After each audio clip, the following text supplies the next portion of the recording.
Hello, Rank Squad. When you think about businesses that are selling through the roof, like Aloe or Allbirds or Aviator Nation, sure, you think about a great product, a cool brand and brilliant marketing, but an often overlooked secret is actually the businesses behind the businesses, making selling and for shoppers buying simple. For millions of businesses, that business is Shopify. Nobody does selling better than Shopify, who are home of the number one checkout on the planet. And the not so secret with Shop Pay that boosts conversions up to 50%, meaning that there are way less carts going abandoned and way more sales going. So, if you're into growing your business, your commerce platform better be ready to sell wherever your customers are scrolling or strolling, on the web, in your store, in their feed, and everywhere in between. It's no secret, businesses that want to grow with Shopify. Upgrade your business and get the same checkout Allbirds uses. Sign up for your $1 per month trial period at shopify.com/ranks, all lowercase. Go to shopify.com/ranks to upgrade your selling today. That's shopify.com/ranks. Americans love using their credit cards, the most secure and hassle-free way to pay. But DC politicians want to change that with the Durbin-Marshall credit card bill. This bill lets corporate megastores pick how your credit card is processed, allowing them to use untested payment networks that jeopardize your data security and rewards. Corporate megastores will make more money, and you pay the price. Tell Congress to guard your card, because Americans lose when politicians choose. Learn more at guardyourcard.com. Hello, this is international football commentator Derek Ray, and you're listening to the Ranks FC podcast.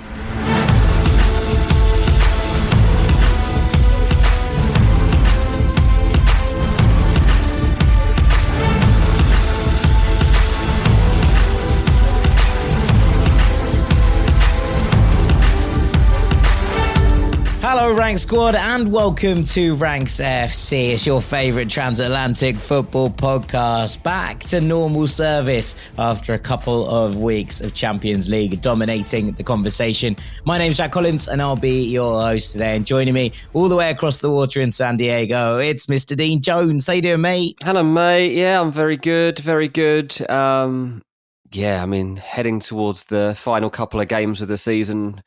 Plenty to be decided, but obviously this is the time when I have a little switch of tact and go full transfer mode. So yeah, things are really ramping up in my world. Most nights I'm awake in the middle of the night on my phone, on my laptop, usually between 3 and 5 a.m, just to make sure that I've not got anything wrong, haven't missed anything, see what messages are coming in, see what's been reported. It's like part of my sleep cycle now. I sleep like 10:30 till 3, and then like 5 till 6:30. That's pretty much how it's working out. So, yeah, that's me. That's you. It's only going to get busier over the next few weeks. We thought about going transfer modes today, but I think we might as well hold it for a little while, just till it really starts to ramp up. And also we will be starting it on Patreon tomorrow. So if you want a load of transfer stuff, both audio and newsletter-wise, come over to the Patreon, and I'm going to keep you tuned in to everything that's going on. Absolutely. The link, as ever, is in the description. We'd love to have you over there over the course of the summer, where Dean's going to be doing loads and loads of transfer bits. Today, though, Dean, we're going to talk about the Ballon d'Or, which has become, I think, a more interesting conversation in the last couple of months than it perhaps was in December. Obviously, you see how things shake out a little bit more, but I think there's a fair debate this season over where that trophy is headed. Before we get into that, though, we're going to do that in part 2. I think it's time to bring back things we love. So I'm going to throw the floor to you.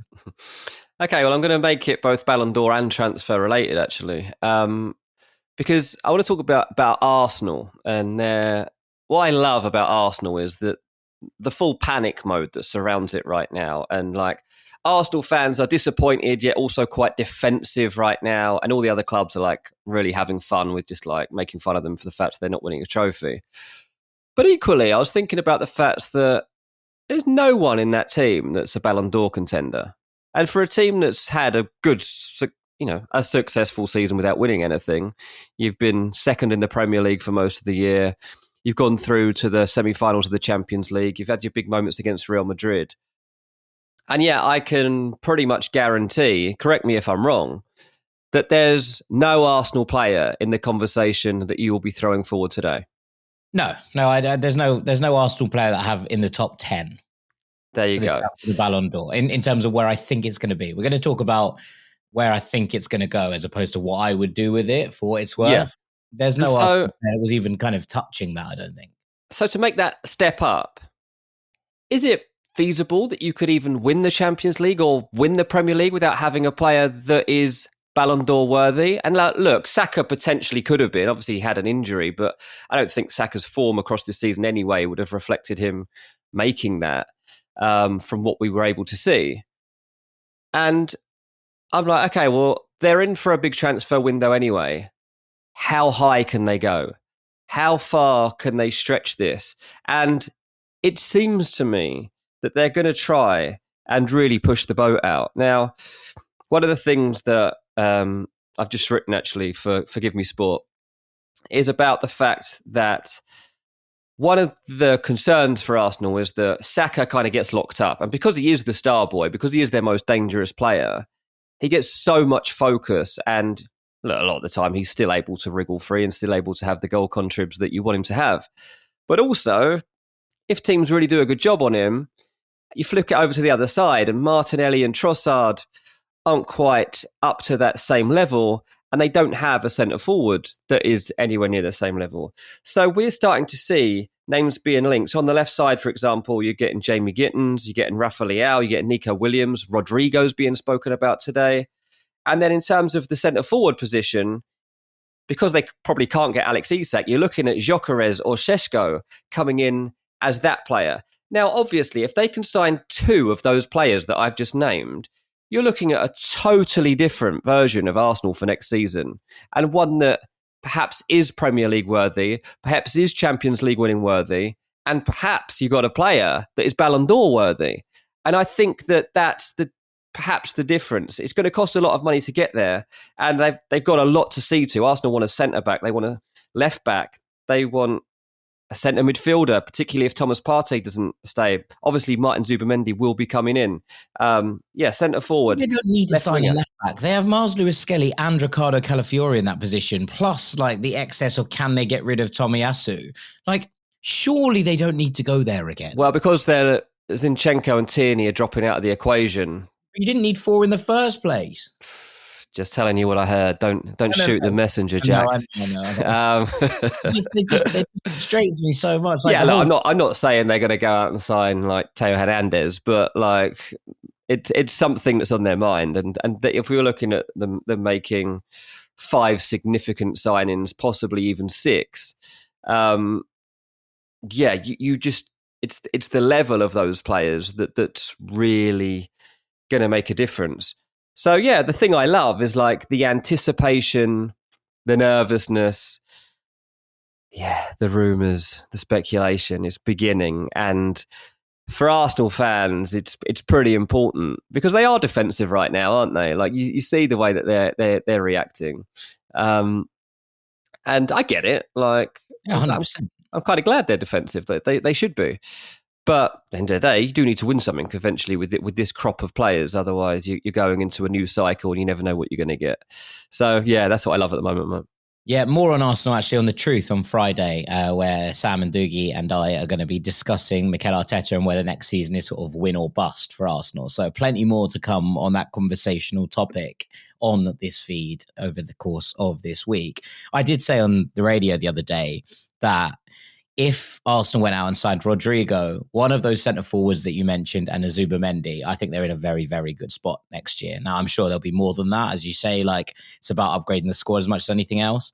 But I think you give yourself a threat from that left-hand side. Free Rodrigo, free my guy, and make sure that, you know, you get the right pieces in place. And I think you are in a very, very good position to go and challenge at the very top end of these competitions. So we shall see what that summer looks like. But I think it might be time to get Rodrigo out of Real Madrid. As much as I think he's pretty loved by the Real Madrid fan base, I wonder if there is an element here of just, one, he wants to play on the left. That's always kind of been the thing that he's been forced out of. And 2, the emergence of Arda Güler and potentially having to play Valverde on that right-hand side to lock up a spot for Trent potentially changes the kind of angle. Do you believe he didn't want to play in the Clasico at the weekend? No, I don't think he didn't want to play in the Clasico. I think he probably just, has a knock or something. Like, Yeah, I feel like I mean, that's the stories that he said he didn't want to play. Be a weird thing for a player to do. Yeah, I think that's a pretty strange one, especially when he's on the verge of potentially losing his place to Arda Güler anyway. I just wonder if that's just slightly manufactured and looking for scapegoats in the wake of what was a bad defeat from a Real Madrid perspective. I do want to go to Spain for a quick thing I love here but I want to stay away from the Clasico. We talked loads and loads and loads about it on the Patreon episode on Monday. So as I said before, free trial still available. Click through on the link and make sure you can have a listen to that kind of thing. We'd love to have you over there. But I want to go to Celta. I want to go to Celta Vigo, who are having a quietly absolutely excellent season under Claudio Heraldes, who has turned this club around, Dean. And, for the last however many seasons, how often have we seen Celta at some point over the course of a season embroiled within a relegation battle? It has been Iago Aspas dragging them away from relegation time and time and time again. They brought in Rafael Benitez to try and turn them around in their centenary season. He didn't make it through the year because he'd won like 5 games in the first 28 or something like that. And they had to sack him. And Claudio Heraldes took over, promoted from within, promoted from the B team, someone who's worked his way through the system, a homegrown lad, shall we say, whose footballing career didn't go particularly to plan. But he ended up coming back and coaching from a very, very young age. So he's one of the younger managers in La Liga. He's actually younger than Aspas in this squad, which is kind of wild in itself. But he has become the totem pole around which they have rallied. And without spending any money last summer on signings, a couple of free agents coming in and promoting from within and promoting from the youth teams, he has turned Celta into genuine European contenders. They currently sit in 7th in La Liga. Those spaces are going to go down to 8th for the Conference League. So they've got some really interesting fixtures coming up as well. They play Rayo Vallecano next week. They play Real Sociedad between when this is recorded and when it's released. So you'll know how they got in that game. But they play Rayo, who are currently a place below them in the table at the weekend. And I think that's going to be an absolute unbelievable atmosphere at Balaidos. But just seeing the way that this team has come together, seeing the joy with which they're playing. They won against Sevilla at the weekend, and it sparked a full-on riot at Sevilla in terms of fans invading the training ground and locking the players within their training complex for the night. So it's not ideal, I don't think, from a situation. And they're in real, genuine trouble of relegation unless they beat Las Palmas this week. But I think that on the whole, you kind of look at it and think, okay, how is this all going to shake out? What's going to happen? But Celta have been such a breath of fresh air. They've been so fun to watch, even when they've lost games. You'll recall that 4-3 loss to Barcelona a couple of weeks ago, but they were just brilliant fun. And they have been all through this season. So from going from survival mode to potentially challenging for Europe, I think one of the most unheralded stories of the season. And I just wanted to give it a little bit of love because Claudio Heraldes has done an absolutely sensational job with this Celta Vigo side. And look, Galician football is not in a particularly great place. Over the course of it, Racing Ferrol are going to be relegated, it looks like, from the second tier. Deportivo had a little bit of a mid-season resurgence, but, are not going to be coming up. And Celta being able to hold that over them, potentially be in Europe and be like looking down at their rivals from a European perch whilst they're in the second and third divisions is really quite something. But it is an amazing story of putting faith in the youth. And in many ways, it's a little bit of a story, not quite exactly the same, but it's a similar kind of tale to Barcelona in that they've put that faith in a crop of youngsters who have come through. There's occasional veterans coming back to help in these situations as well, and led by a manager who has been fearless in his approach. It's just a wonderful tale and one I just wanted to give a little bit of love. Yeah, I like it, mate. You're keeping us up to date on the stuff that is passing us by, so we were always grateful for you doing that. I do my very best. All right, we're going to take a break there. When we come back, we're going to turn our heads to the Ballon d'Or and try to get some rankings in terms of these. And try to put these rankings in place for the first time in 2025. We'll see you in a minute. Hello, Rank Squad. When you think about businesses that are selling through the roof, like Aloe or Allbirds or Aviator Nation, sure, you think about a great product, a cool brand and brilliant marketing, but an often overlooked secret is actually the businesses behind the businesses, making selling and for shoppers buying simple. For millions of businesses, That business is Shopify. Nobody does selling better than Shopify, who are home of the #1 checkout on the planet. And the not so secret with Shop Pay that boosts conversions up to 50%, meaning that way less carts going abandoned and way more sales going. So, if you're into growing your business, your commerce platform better be ready to sell wherever your customers are scrolling or strolling, on the web, in your store, in their feed, and everywhere in between. It's no secret, businesses that want to grow with Shopify. Upgrade your business and get the same checkout Allbirds uses. Sign up for your $1 per month trial period at shopify.com/ranks, all lowercase. Go to shopify.com/ranks to upgrade your selling today. That's shopify.com/ranks. Americans love using their credit cards, the most secure and hassle-free way to pay. But DC politicians want to change that with the Durbin-Marshall credit card bill. This bill lets corporate megastores pick how your credit card is processed, allowing them to use untested payment networks that jeopardize your data security and rewards. Corporate megastores will make more money, and you pay the price. Tell Congress to guard your card, because Americans lose when politicians choose. Learn more at guardyourcard.com. Welcome back to Ranks FC, where we're starting to look at the Ballon d'Or and look at the front runners for this award this season. And Dean, I was totting this up and kind of trying to work out where everyone was. And it made me think, because after the furore around last season's Ballon d'Or, and the entire thing with Real Madrid boycotting the ceremony and Vinicius Jr. feeling like he was robbed, which is, you can fall on either side of that debate. I think that there was a very, very fine margin between Vinicius Jr. and Rodri. And ultimately, I think the international element of it won out over the Champions League element, which is rare, but it is what it is. I was looking at it and going, there's one Real Madrid player in my top 10, and he's not in the top 5. And I wonder what this ceremony is going to look like, because there was so much of this made of this, right? There was such a storm around this entire thing.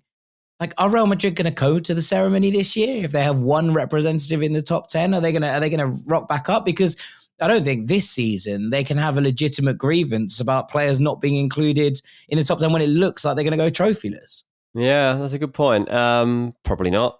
I don't know. If they haven't got someone that's genuinely going to be a competitor to win it, I don't think they're just going to turn up to make up the numbers.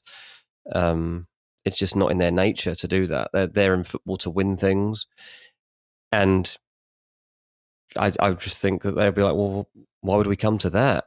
It's like if Real Madrid were in like the Conference League, for example, rather than Champions League, I just think they wouldn't bother turning up. They're just not. They're just like They're like, we're not doing that.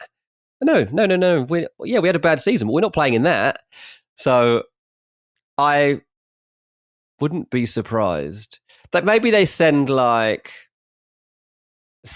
I don't know, someone that's not top tier, like ranking and in terms of the Real Madrid hierarchy.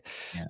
Maybe it's like the reserve team manager's next door neighbour who's representing Real Madrid for that evening, and he's just got the suit on, and he's just like, yeah, we're here.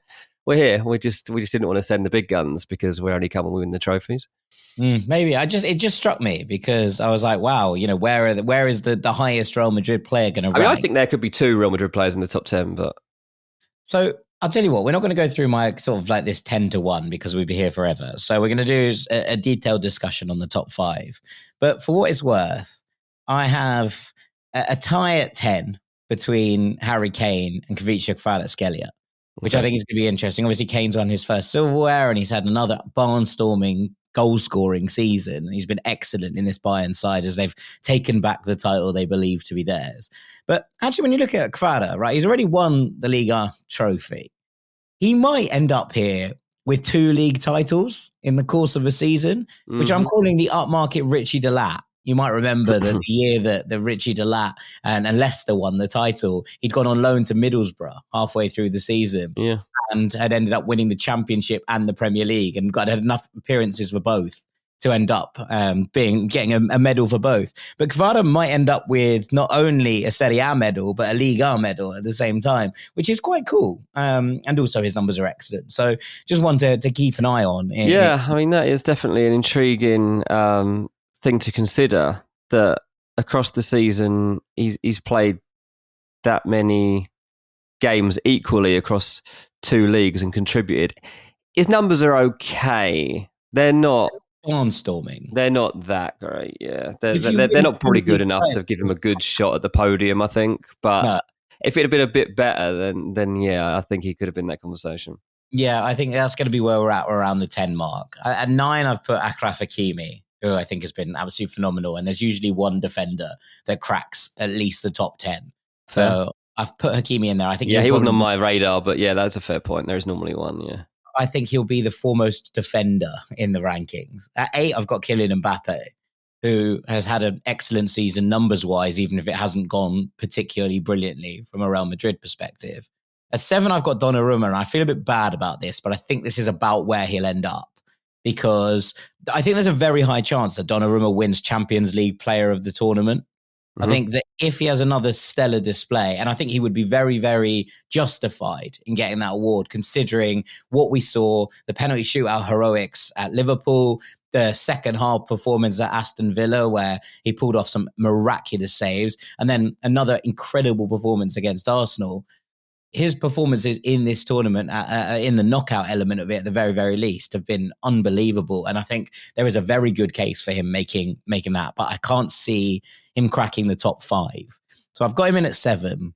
And at 6, lower than I would have him personally, but I think this is where he ends up in this kind of bracket, maybe 5, but I think he ends up here somewhere, is Pedri, who, for my money, should be on the podium. But I think that the fact that there are players with such stellar numbers, and the fact that forwards tend to be kind of bumped up the rankings, shall we say, in terms of their performances, I'm going to have him here for now. So that's what I've gone for, 10 through 6. It's not necessarily what I would have them, but it's where I think they will end up. Mbappe is going to be higher than that. He's going to come higher than that because he's Mbappe, and there's a lot of bias voting going on. And that's impossible, I think, to ignore. The other Real Madrid player, by the way, I would have had in the conversation is Valverde, who I think probably will get a fair number of votes. Again, because there are a lot of people that watch either perhaps support Real Madrid or perhaps just watch a lot of Real Madrid and tend to lean that way. I would be absolutely okay with Fede Valverde. Yeah, of course. The Ballon d'Or, phenomenal footballer. But with Mbappe, because there's that star quality and there's the expectation that he is in this conversation, I think it automatically bumps him up to making the top 5. The reason I think he's below that, and the reason I think he won't get there, is because there's been this narrative that's prevailed throughout the season. Now, whether you think this narrative is right or not is probably a separate question, but there's been a narrative that Kylian Mbappe, his introduction to this team, has made Real Madrid worse. Now, I think his numbers probably overshadow that, to the point where we've seen some incredibly impressive performances from him. But I think that narrative will overshadow some of the voting. And the idea of someone being like, yeah, I'm going to put Kylian Mbappe in my top 3 is probably just about shoved off a little bit by the fact that, one, I wonder what his French national team comrades will be looking at when they're talking about this, considering that he missed 2 camps as captain earlier on to try and focus on his club career. And then the performances, whilst individually have been, I think, okay, and better than that at various times of the season, have been overshadowed by this idea that Real Madrid going trophyless when they were so dominant in both La Liga and the Champions League last year might just change the viewpoint around him, I think. Yeah. These are all things that have to be considered. Ultimately, it's an individual award, and whether he's made the team better doesn't necessarily have to matter. What might matter more is he's got 27 goals this season. In La Liga. In La Liga. Which 36 or 37 when it's all competitive. Yeah, like he's more than that, obviously, yeah, in overall numbers. He's 38, I think, in overall numbers he's actually at now. So, that's a really good return.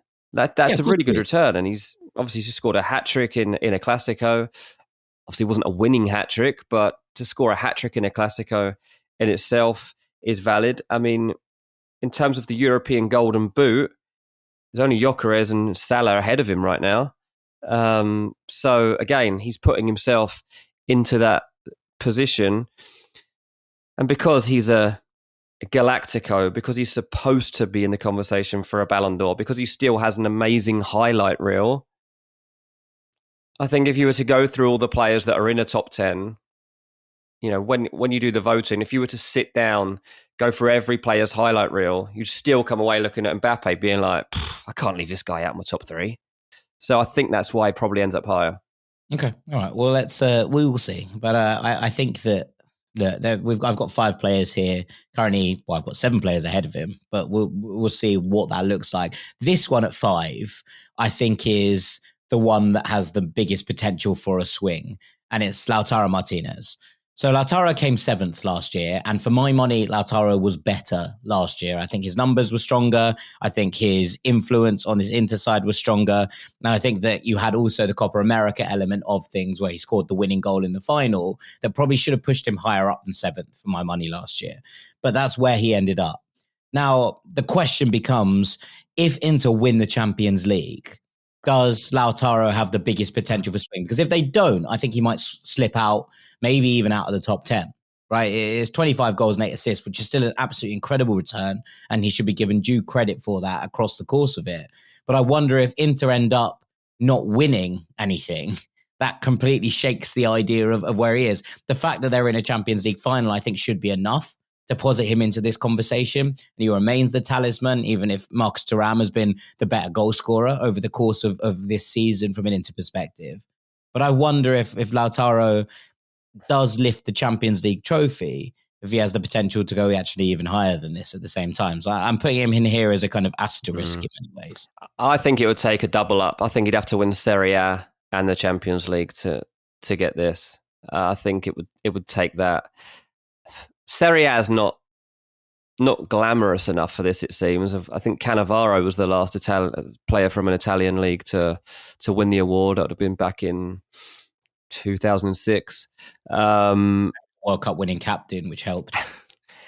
And it's like, it just does, for whatever reason, Serie A's just kind of struggled to get to that same level as some of the other leagues in terms of being deemed sexy, I guess. And now obviously that's through an era where like Messi and Ronaldo have been going toe to toe or whatever. You had the Premier League. So that there's good reason for that. But set that apart, and has Lautaro done enough to kind of set himself aside as a player that you're sitting there going, wow, yeah. I don't think he has personally, but then I guess Rodri was a surprise. So Lautaro Martinez would be different in that respect. I think that what Rodri did by winning it last season is took away that it's got to be a superstar moment. And maybe that's good for Lautaro, that people are now thinking more sensibly, they're looking at it in a more calculated manner in terms of what have they brought to the table. More holistically. There's more of an all-round kind of vibe on it. Yeah. So that's why I hope that Pedri ends up higher up than where I have him. Yeah. I'm just wary of the numbers don't look great, even if I think he's been Barcelona's most influential player. But obviously, like, Lautaro's kind of got a bit of a rep for just falling short. He's got almost a nearly man in that sense of like, he is a superstar, but is he? And it's going to be a bit the same with the Ballon d'Or, I think. He's great. Probably be the starting centre forward for pretty much any team in the world. Yet, for some reason, doesn't quite get the adulation, the accolades that other players get who score the same or maybe not even as many goals as he does. But if Inter can somehow beat Napoli to winning Serie A, which isn't impossible, but maybe it's improbable, and if they can get over the line in the Champions League final, and if he's scored the goals that do that, suddenly you look at a totally different situation and you're like, okay, he's no longer the nearly man and he's the man. Yeah, I think it's interesting. And I wonder how much the Champions League alone, it's a strange one in that regard because, we talked about Real Madrid there. If they'd won the Champions League alone, I think that Kylian Mbappé would be on the podium. Whereas I think with Lautaro, that's a strange one because even if they come up short in Serie A after what has been an incredible battle, that wouldn't be enough in the same way. And look, I appreciate that there are nuances to this, but equally, I think the Serie A has had the most intense of all the title races over the course of this season. It's been the most tumultuous for sure. So when you kind of look at it from that perspective, actually getting your side over the line in that regard, or coming up, vaguely short, maybe doesn't matter as much in that regard. We've seen, question marks asked about just the Champions League before and what that means. So I think if Inter win it, it's going to throw up a lot of interesting questions about what the kind of how much weight it holds in the course of this. And the other thing, I suppose, that I haven't hugely considered here, but I wonder if it will play into people's minds when voting, is what happens at the Club World Cup. Because this is obviously a new tournament, not in terms of name, but in terms of the way that it's being played out this summer. And I am kind of intrigued as to what that looks like when you have this situation. If you win the Club World Cup, is that going to hold the prestige to sway people's votes? I think the answer is it depends who wins it. But if it does, and if you do, then maybe that changes some, other aspects of this, and maybe it shifts the needle a little bit in the variety of ways. Yeah, it's difficult to care about the Club World Cup, but obviously it's being forced upon us to look at it in a new light and to take it more seriously this year. And so maybe, yeah. I mean, if we do all end up watching it in the serious manner that they want us to, then it could, but we won't know until we get there. We won't know. Yeah, right. If there's more than passing interest from most people, I think a lot of people are like, the season's done, I could really do with a break. I think everyone wants a break. The players, the fans, and everyone. And this is being shoved down our throats with ridiculous ticket pricing too. And yeah, we'll see. We'll see. We will see. Okay, let's go on to number 4, which is where I've placed Mohamed Salah. Now, at Christmas, Mohamed Salah was the runaway favourite to go and win the Ballon d'Or. Liverpool were cooking. They ended up topping the Champions League stage.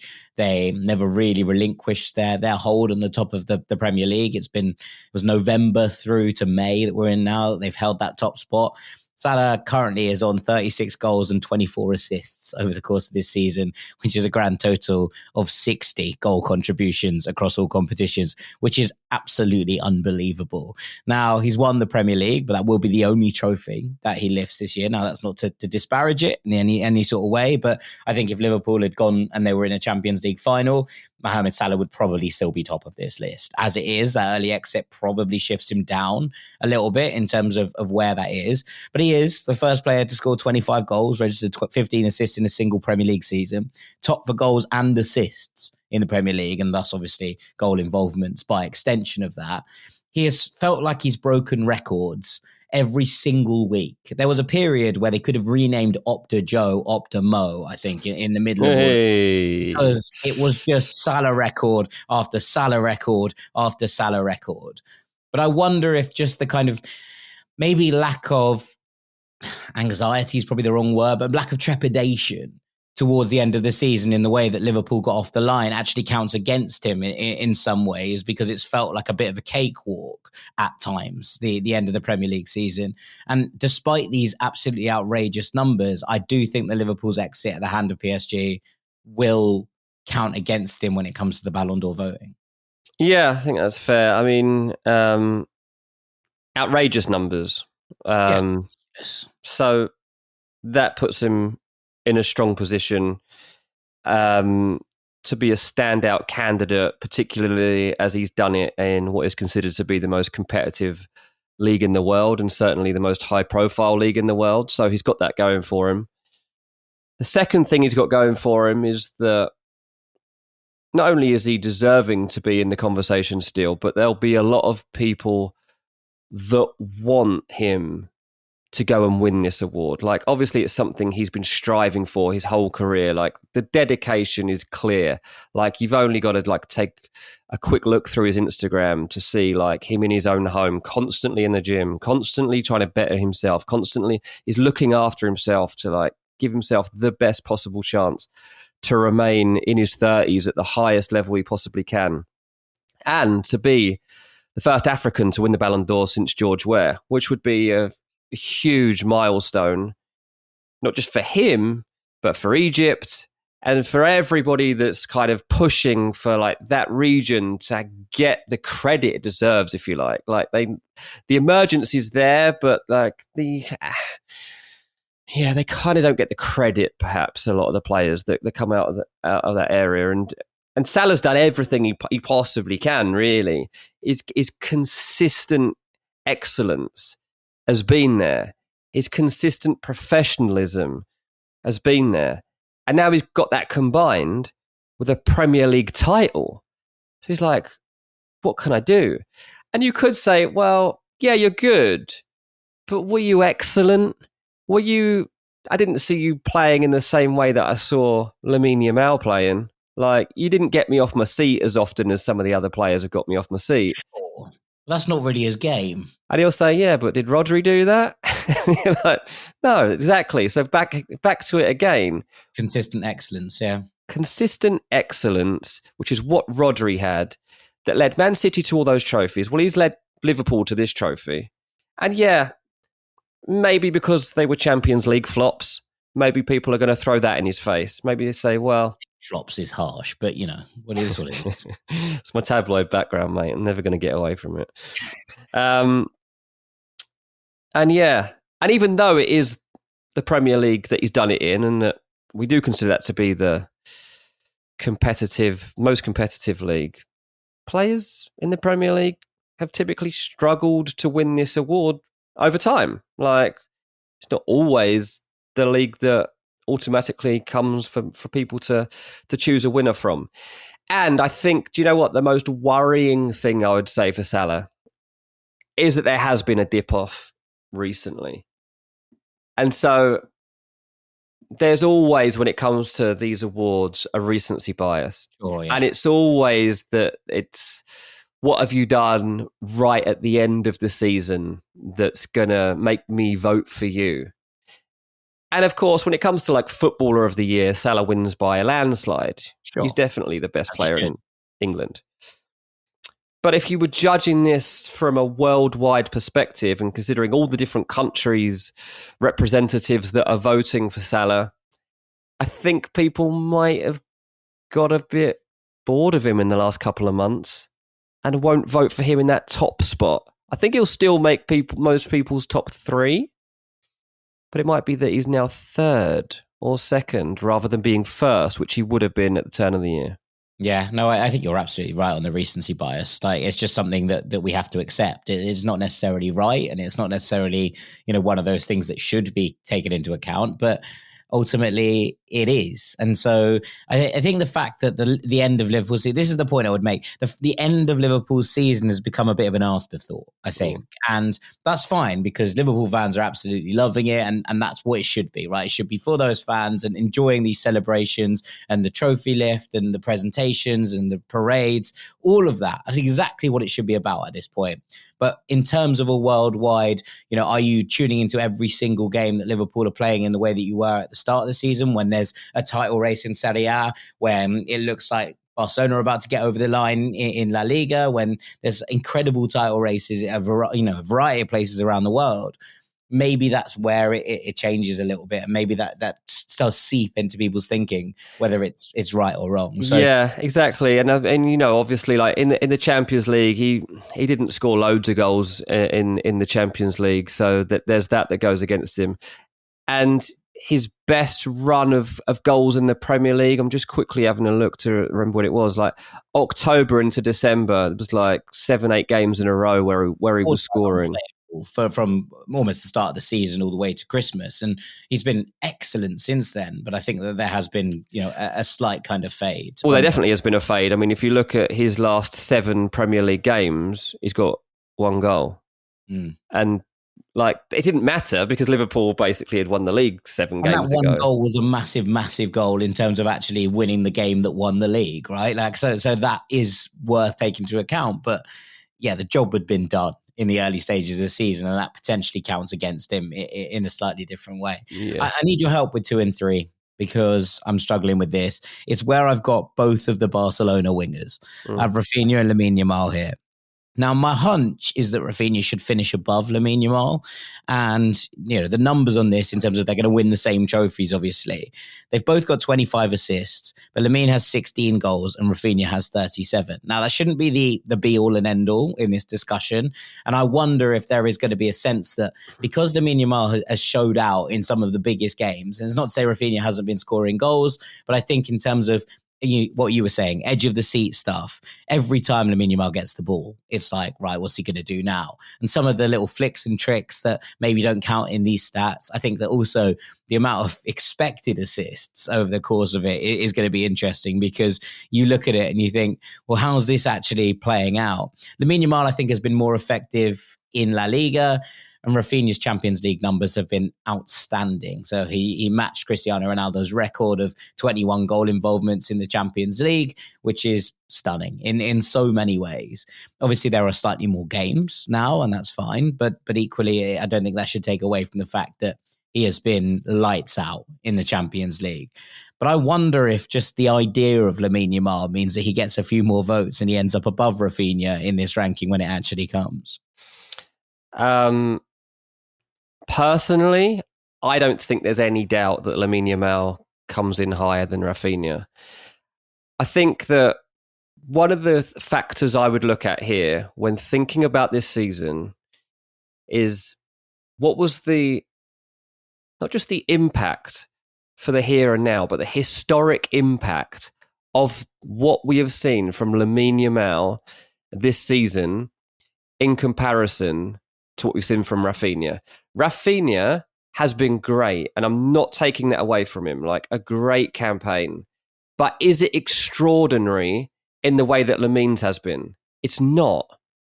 And so it's a really harsh way to have to judge Raphinha. It's a bit like the Salah conversation, right? Raphinha has undoubtedly been the more efficient of the two players in terms of, the chances he's taken, and his goal return has been sublime, right? But in terms of joy as a watching public, Lamine Yamal has got the edge in that car. So the question then becomes, what does it look like for other players who are voting? What does it look like for managers who are voting? Because if they're going to look at this and say, yeah, but look where Raphinha has pulled himself up from, his kind of emergence at Guimarães, and then obviously he goes to Sporting, and then he goes to Rennes, and then he goes to Leeds, and he's in a relegation battle, and he ends up keeping them up. He goes to Barcelona. He is basically sidelined by Xavi, who uses him sparingly, shall we say. And then he gets this new lease of life. Now, Raphinha has worked harder than anybody to get here, right? Like Raphinha to get to this level, and this is a Barcelona side that wanted to sell him within 6 months of him arriving, because they were like, we've made a mistake here in terms of spending this money on this player. Not that he's not a good player, but we didn't maybe need him quite as much as we thought we did. And also, how does he fit into this system? And then suddenly, Hansi Flick comes in. Raphinha emerges as one of the leaders in this team. He's worn the armband on numerous times across the course of this season. And the ability to drift inside and make things happen. You've seen him scoring headers. He scored from outside the box. He scored from inside the box. That sort of pocket on the edge between the lefts. He's come inside, and Alejandro Balde has dived out on the left-hand side. All of it has been incredible. And those Champions League numbers, I think, stand up to almost anything that anyone's done. But I do agree with you in that when people are looking at it and they're going to go, well, this was a historic breakout campaign from Lamine Yamal. Maybe that should have been last year. And obviously he won the Kopa Trophy. But I think the conversations in recent weeks have become not, is Lamine Yamal the best young player in the world? It's, is Lamine Yamal the best player in the world? And that, I think, counts against Raphinha, even though he's been more efficient. Raphinha is statistically brilliant. Barcelona wouldn't have won the league. They haven't won it yet, but wouldn't win the league without his contributions. He's been outstanding. He's been efficient, and he's had a wonderful journey himself from, at Leeds, getting his dream move to Barcelona, being on the verge of having to give up on that, but kind of refusing, hanging around, and then getting his moment here and making the most of it. But he wouldn't even get my vote for Player of the Year at Barcelona. So why is he going to beat him in the Ballon d'Or rankings when you've got a global audience as the voters? Like, Lamine Yamal is producing age-defying performances. He's earning comparisons to Messi. He's being talked about as a once-in-a-generation talent. You will not forget what you've seen this season from Lamine Yamal. Absolutely not. And you won't remember it from Raphinha. I know what you're saying. I'm just kind of like, if I was voting, I would vote for Raphinha, because I would vote for, one, the player who I think has, actually stepped up the most and actually has pulled himself up by his bootstraps to get to this point. But two, I don't think Raphinha is ever going to have a season like this again. Right? Like, I think this is Raphinha's moment. I think that Raphinha will have a good season next year, but it won't be the same kind of numbers. And he will become the kind of third man in this, with everyone else coming in. And at that point, you're going, well, Lamine Yamal could be the Ballon d'Or winner for, 5 of the next 10 years. That's the kind of player we're looking at right now. That's the kind of emergence we've seen. Now, maybe that's ridiculously speculative, but I think that we're seeing, as you say, the emergence of a generational talent. I wonder if this is just the moment that they go, look, let's give Raphinha his flowers for what he's put together. No. And then next year, Lamine Yamal is probably going to win this award. No, nonsense. Can't do it. Right. Let's get back to what this is about. We want to be rewarding the most exciting, inspiring players you'll ever see. That's why Messi won it so many times and Ronaldo won it so many times. And before that, you used to have Kaká and Ronaldinho and players like that the old Ronaldo who would they were just whoa characters. And that is Lamine Yamal. That's not Raphinha. And it's tough. It's harsh, but it's tough. Raphinha, yes, has earned adulation from Barcelona fans and has had me clapping at the TV a few times. Lamine Yamal is already a legend. He's a teenager. This kid is not even, by the time this award's given out, it'll be 18? And it's absolutely outrageous. We don't see players that are this good. And this is not a fluke. This is not something we talked about in the past with Ansu Fati when he got his big moment and we were like, whoa, this kid's actually really good. It's not like that. Lamine Yamal is actually the best player in the world. And because when it comes to voting, people the whole Barcelona thing adds weight. This won't probably be a discussion about whether Lamine Yamal is coming second or third in the voting. The real discussion is whether Lamine Yamal is coming second or first in the voting for me. Okay. Yeah, that's fair enough. Well, I mean, it's a nice segue into number one, which is where I have Ousmane Dembele at the moment. So just on the basics, 35 goals and 12 assists. Nobody has outscored him in 2025. And your point about recency bias, I think, probably comes into play at that moment. He's already won Liga and the Trophée des Champions. He could win the Champions League and the Coupe de France alongside that. So it's a pretty unbelievable campaign. But again, it's another one of a player who just does things that makes your jaw drop, right? It's just been outstanding. And I think for him as well, there is the full narrative of the player who had all of the talent finally realizing it, which is a narrative within itself. And look, Luis Enrique deserves immense credit for what he's done here. I think it's probably worth throwing into this discussion at this point that France football would be absolutely delighted to have a Frenchman winning this award on top of everything else. I think the idea that PSG have elevated themselves to a new level this year is firmly true. But also I think that Ousmane Dembele has emerged as the kind of totem pole of this team. He is the man that they look to, and he's had major impacts in terms of how they have ended up getting to this point, not only in Liga, but also in the Champions League. I think he is one superstar performance away in the Champions League final from making this kind of undebatable. Yeah, I think a lot does hinge on this game for him. He's been sensational, but have people watched as much of Ousmane Dembele as they have Raphinha and Lamine Yamal? Not so sure. I don't think that's going to matter if they win the Champions League. Yes, so if they win the Champions League, he probably does win it, I agree. But if he doesn't, then I think that Ligue 1's lack of prestige and the fact that it's almost impossible to actually watch it these days. That is incredibly frustrating. Is going to go against him, and you actually can't watch it. Like you have to really go out of your way to have watched all of Ousmane Dembele's domestic games this season. How many times, like you watch more football than probably anyone I know. And how many times do you think you've watched Dembele compared to how many times you've seen Lamine and Raphinha this season? Yeah, 100%. Like, obviously, it's less. It's less, and that's the problem. I've watched a lot of Ousmane Dembele, and I think I would probably be in the top 1% of people outside. Exactly. It's a good point, and I think that it's one that stands against him. And look, at this point, it's obviously difficult to judge. If they don't win the Champions League, I think you're probably right. I think Lamine Yamal might win this award. If they do, I don't think it's debatable. I think he has to win it for one, that back output that you just said, and the fact that it's been in 2025 where he's hit this absolutely outrageous gear. But secondly, that emergence as a kind of talismanic figure for both the French national team and for PSG in an era where they have come away from the Galactics. If Ousmane Dembele is the man to lead PSG to a Champions League title when it's something that Messi couldn't do, that Neymar couldn't do, that Mbappé couldn't do, I think that does more for his standing than anything else could possibly do. Yeah.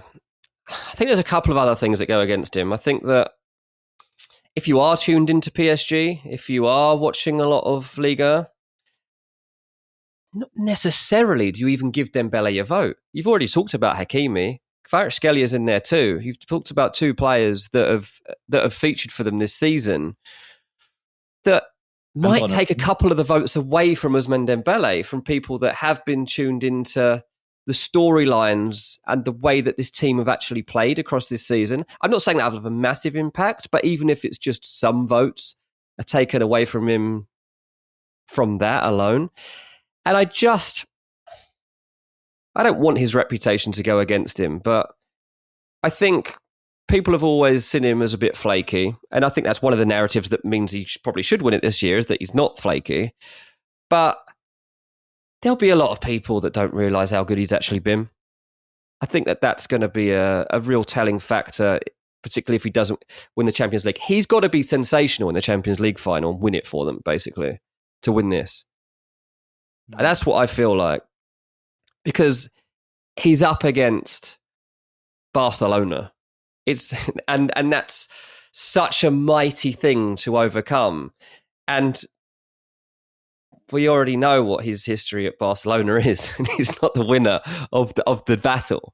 So this is a huge moment for him personally. And is he Ballon d'Or material? Maybe. I still think Lamine Yamal is more worthy of being Ballon d'Or material. But if we're going to be more, let's sit back and actually assess this like we did with Rodri last season, then Dembele's got a shout. Still find it hard to believe.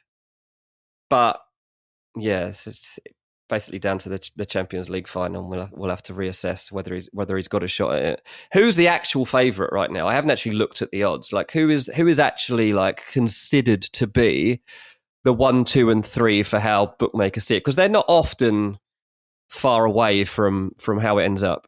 Okay, a quick look at the odds checker thing says Ousmane Dembele favourite at 7-4. Mm-hmm. Then Lamine Yamal at 3-1, Raphinha at 5-1, Donnarumma's in there at 9-1, Lautaro at 7, Salah's at 10, Kvaratskhelia at 10. Then it's Hakimi, Pedri, and Desiree Doué, who's someone that we haven't mentioned yet. Desiree Doué has apparently the same odds of winning the Ballon d'Or that Kylian Mbappé and Fabian Ruiz do. That's weird. So worth looking at. I think it's very interesting to see how that shakes out. But I think that's not miles off what I kind of thought it would be. Donnarumma's higher than I expected. Lautaro being higher than Salah, I think is kind of wild in some ways. But I suppose that so much works on the Champions League final then. And look, that's not unexpected. I think I have it as this, team. If PSG win the Champions League final, I think the order goes Dembele, Yamal, Raphinha, Salah, potentially Pedri at 5. Because if Lautaro doesn't win anything, I don't think he's going to end up 5th in the Ballon d'Or voting.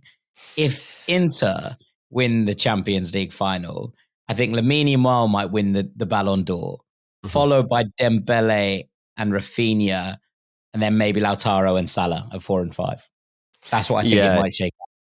Yeah, that's interesting. We've got a comeback story in terms of Dembele. We've got a prodigy story in Lamine Yamal. We've got Salah carrying the whole of Africa and Liverpool on his back to try and get this award. And then you've got Raphinha in another comeback story. Rags to riches sense, in that he's gone from Leeds to nowhere to Barcelona star boy unexpectedly. So there's some really nice narratives. And often Ballon d'Or does go hand in hand with storytelling, and we want that. And we all craved a moment when we'd have conversations like this. It had become boring as they to and froed between Messi and Ronaldo, and whether you could break it up in between and Modric gets it or whatever. But we've just had a conversation whereby we've got a load of incredible talent that now can actually get the acclaim.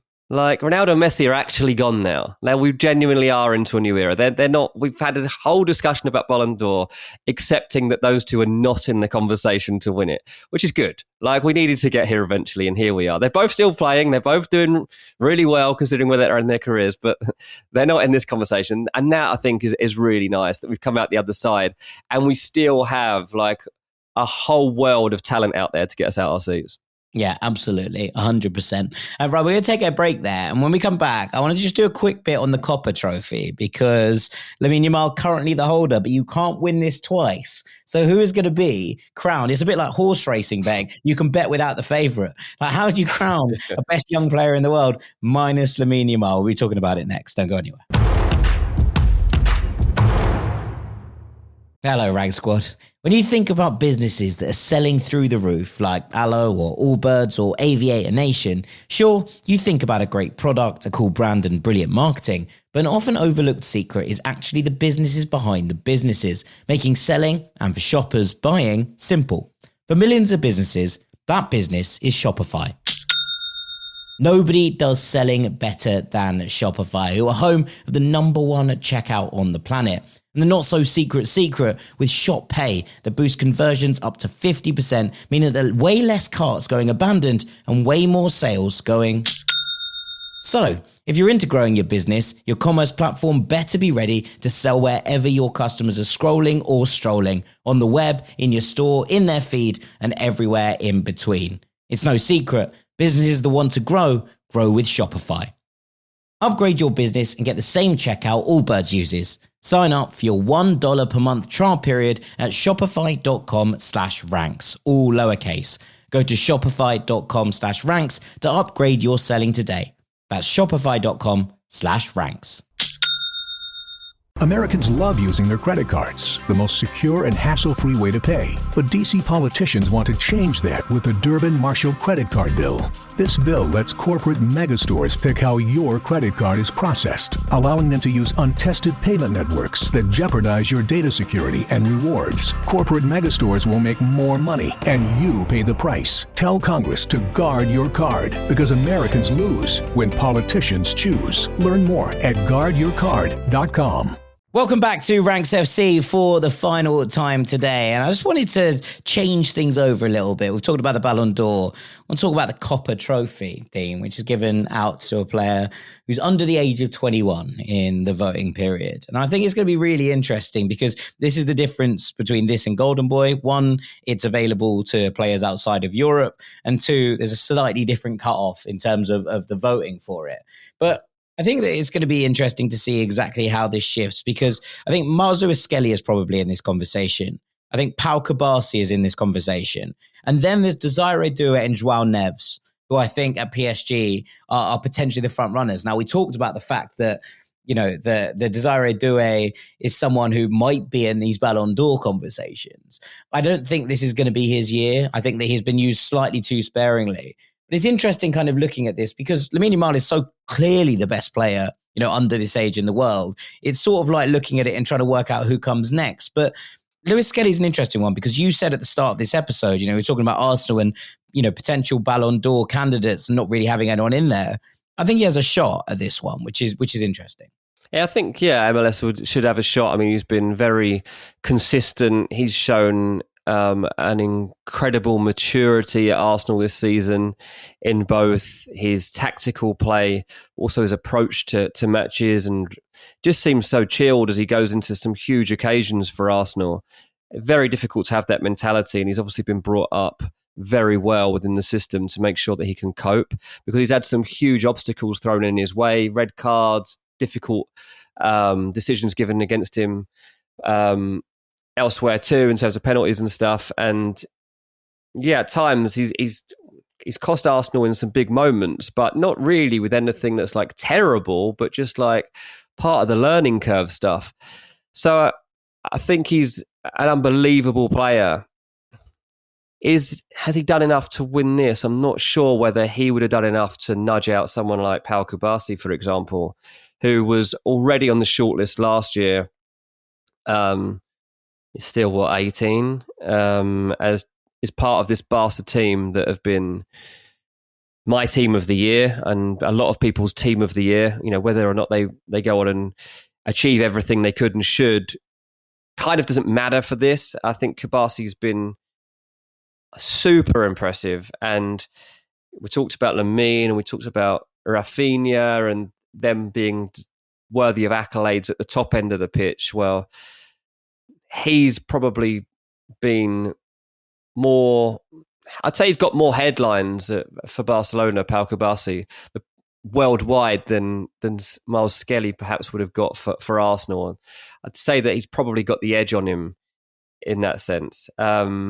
So it'll be interesting. I think that what's also like kind of helpful for Lewis Skelly or maybe Kubasi is that the players that typically I think you'd look for, so like Lamine Yamal, you know, it just gets you off your seat sort of player.